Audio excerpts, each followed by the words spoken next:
stew from Dublin.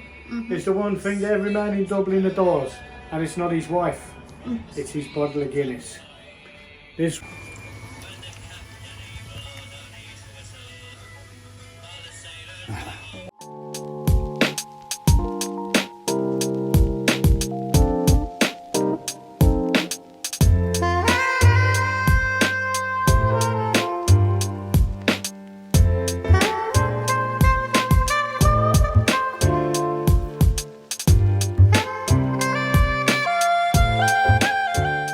is kitchen.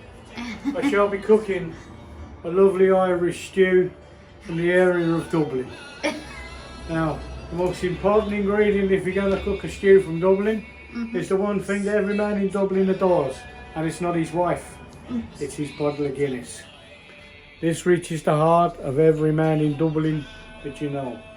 So follow me and listen to me and watch the way I cook this all in the slow cooker pot for 8 hours for a beautiful Irish stew. Yeah. And don't forget the old joke. What did the police officer say to the Irishman? Irish stew.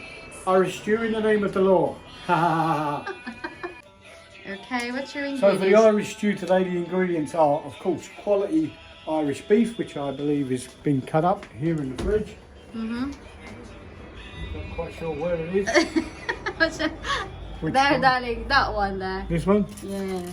Okay. All About right. Say that again. 2.5 pounds of beef cut 2.5 evenly. pounds of beef. You can see, nice and tender, a bit of fat on it because it helps with the flavour. Yes. Okay. And then next to that we have, of course, standard stock, some casserole flavour in here. We have some nice veggie, some carrot, broccoli and cauliflower. I'm going to chop some leeks to give it that oniony flavour, some celery as well to bring the flavour into it. And cut up some potatoes there, skin on, yeah, for them to soak up the gravy, yeah. They're all going to go into the crock pot, the slow cooker. Yeah. Slow cooker for about, we're going to do it on a low heat, so we're going to do it for 8 hours. We're not going to eat it tonight because I'm cooking steak tonight. Wow. All I ever do is cook, nothing else. As I once said, darling, as you know, I am a whore in the kitchen And a lover in the bedroom. yeah. And a cook in the bedroom. That's Oh me. my god. I'm going to start with the potatoes. I'm going to start with the potatoes. The lovely potatoes first. I'm going to cut some of these up into cubes. These are new potatoes, so pre-washed. Skin on. Yeah. So you don't need to wash it. No, because not it's these. These pre-washed. potatoes are already pre-washed and packed. Okay. So how many do we need? Well, I would say for 2 people, 3 people, this is probably about the right amount once you've chopped them up. Yeah. Okay. And perhaps add one more for luck. Add one more. All right. And we're just going to roughly chop them. Okay. No measurement. Okay. So as they are, yeah. Chop them up. If you're chopping them up like this as well, it allows the gravy to soak into them when they're in the pot. Okay. And of course, we'll make them very soft. Hold on. Wait for my daddy-o, wait for my daddy-o, there's whiskey in the jar, boys. What we're going to do with these, Almost done. what we're going to do with these is just take off the lid, put them on the side, put the potatoes in, the potato. Look at that potatoes. Wait for my daddy-o, wait for my daddy-o, there's whiskey in the jar. So that's that done. Okay. We're going to Next. get the celery. Don't need too much celery. Get the celery, a couple of these nice sticks will do. Are you going to wash that one? Of course. Alright. Always wash your celery because here you can see that little spider there. Uh-huh. And a little kind of So it's very important to wash your celery, please. a little castaway, you know. Everybody come over on the boat from Spain. And you know, darling, they, Oh, that's so nice. if you ever watch Border Patrol, Evidence. And honestly, sir, today we don't want nothing coming in and upsetting the Australian biodegradable countryside. Parasites could come in and they could kill everyone in Australia, sir. So we don't want that, sir. So today I'm going to fine you $420, sir, and take your celery away from you. Not mine, because I washed it. Great thing about this stew is everything's rough chopping. It's just chopping, you know. You just kind of no exact measurement, no exact science. No chopping your fingers off either. Yeah, don't chop your fingers off. No, I find that that's not the best thing to do. And we're going to make sure we just don't do the back edge. Back edge is not that good. Yeah. Alright. Just this one's celery. Celery's nice and washed, in it goes. This is celery gives casseroles a really nice flavour, you know. I mean, I like celery raw. I do like celery raw. I especially love it with tarassamalata. Oh. But the stew is equally as good. Tarassamalata or hummus. Good. And then we have a little bag of, again, pre-washed veg, okay? This they sell in most supermarkets. You can microwave it in 2 minutes. It's a real lazy way of doing your vegetables, but for this, once again, So what do you call it? Quick and easy. quick and easy. Yeah. There you are, look. Sainsbury's. You owe me money, Sainsbury's, I'm advertising you. That goes in. Alright. The next thing we have is, I like the taste of onions, okay? But I find with a leek, you know, you get the good onion taste without it being overpowering. And what you have to do with your leeks is obviously trim them up. Okay? You can Then. again, they are pre-washed. Okay. Alright. So just like you did with the celery and everything else, you know, just snip the edge off, yeah? And then just cut. And you can smell already, well you can't, but if you were here you could. You could smell already the kind of almost onion flavour and smell of the leek. It's lovely. But again, it's quite subtle, so it's not kind of overpowering for the stew. And we're going to cut these through, take off any loose leaves. There we go. And the same thing with the leek. We're going to pile them in. As you can see in the casserole pot now, we're getting quite full of flavour and veg. And now it's time to do some seasoning. We're going to season that bit of veg.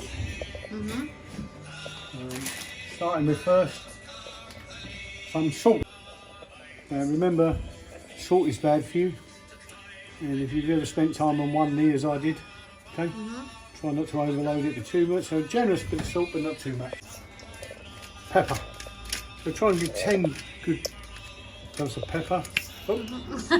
Try not to do it with wet hands.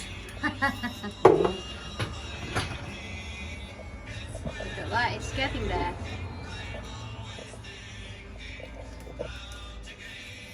There we go. So good work of pepper. There you go, in nice black pepper. And now what we're going to do is we have in here, we have some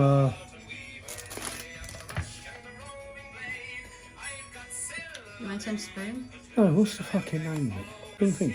So in here we have some stock, a nice vegetable stock that we're going to break down with some boiling water. How many ml? Well, you can go as much as you like really, but I would say about 400. 100? And then stir it up and dissolve it. Okay.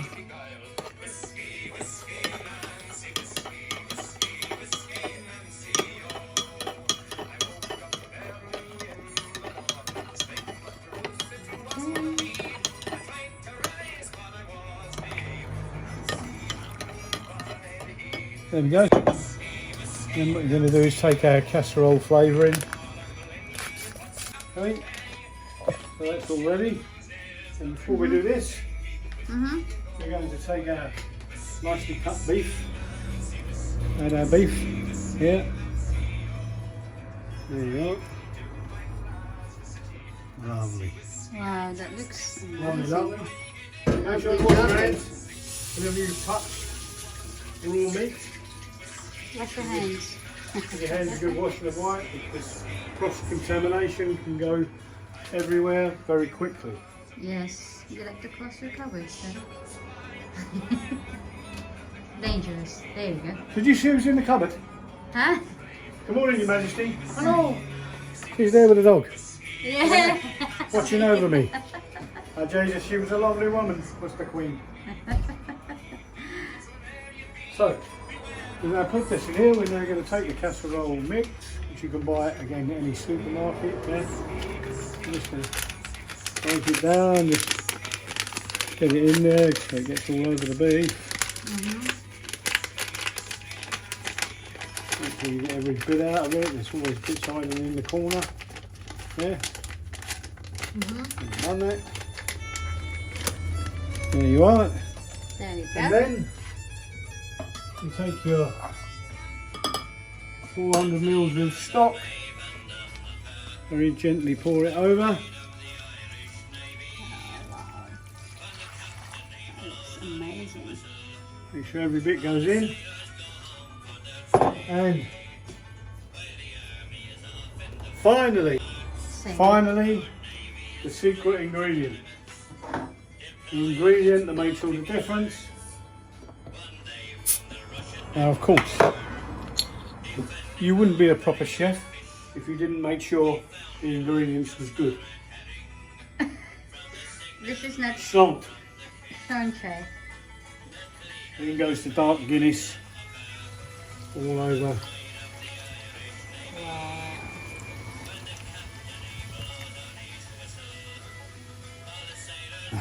Wow.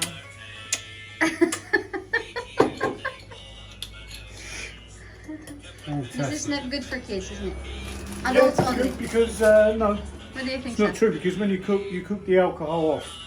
So children in Ireland and all over the world, in England, would have beer battered fish and chips, like beer. You know, you're even if you're doing a coq au vin, for instance, you're putting red wine in it. You're actually burning off the alcohol. So you know. So it's good for kids. I didn't say it's good for them. I just said it's not. They can. It's not bad for them. They can have it. Alright. So we're going to pop the lid on. Now what we're going to do is Shall I set the turn it time. on first? Oh yeah, would help. Turn it on.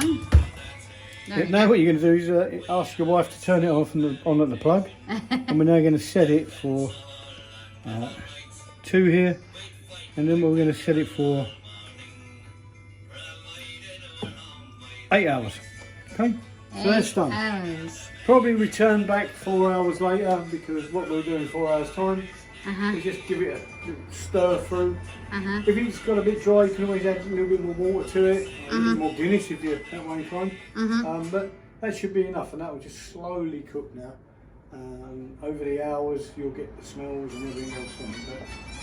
But there's my recipe today for a nice beef and Guinness stew. Yeah. Of course, we'll get to see later when it's done. Yeah. We'll get to watch us eat. And even if it's really bad, I'm going to go, I'm going to go, yum, yum, yum. Like Mr. Brian Blessed. That'll be me. I'm Paul Blessed. Thank you for watching me. Peace out. Up or we out. Yeah.